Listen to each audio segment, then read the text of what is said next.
અમેરિકાથી ડિપોર્ટ કરાયેલા જયેશ રામીને વિરમગામ પોલીસ સ્ટેશને લવાયો હતો, જ્યાં તેના વેરિફિકેશન બાદ પરિવારજનોને સોંપવામાં આવ્યો। જયેશ 40 દિવસ પહેલા અમેરિકા ગયો હતો। યુવક સાથે વાત કરતા તેણે જણાવ્યું કે જયેશ અને તેની પત્ની બંને 40 દિવસ પહેલા ગેરકાયદેસર રીતે અમેરિકા પહોંચ્યા હતા, જ્યાં 15 દિવસ સરકાર દ્વારા કેમ્પમાં રખાયા, ત્યારબાદ પરત મોકલવામાં આવ્યા। યુવકને ખર્ચ બાબતે પૂછતા તેણે જણાવ્યું હતું કે હાલ અમે એક પણ રૂપિયાનો ખર્ચ કરેલ નથી, ત્યાં કેમ્પમાં નોર્મલ વર્તન કરવામાં આવ્યું હતું। યુવકનું જન્મસ્થળ વિરમગામ હોવાથી વધુ પૂછપરછ માટે વિરમગામ લવાયો હતો। હાલ યુવક મહેસાણાના કડી ખાતે રહે છે। પોલીસે વેરિફિકેશન બાદ પોતાના ઘરે જવા યુવક રવાના થયો હતો, જ્યારે તેને પત્ની બનાસકાંઠા ખાતે પૂછપરછ કરવામાં મોકલવામાં આવી હતી।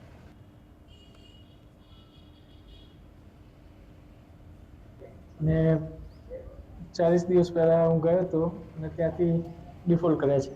ખર્ચાનો કોઈ અંદાજ નથી, કેમ કે એક પણ રૂપિયો આપ્યો નથી મેં જવા માટે। કોઈ બધું ટ્રાવેલ એજન્ટનું હતું બધું। ત્યાં પહોંચ્યા પછી શું પ્રોસેસ થઈ?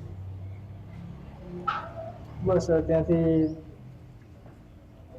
15 દિવસ કેમ્પમાં રાખ્યા છે અને ત્યાંથી પછી ડિપોર્ટ કર્યા છે।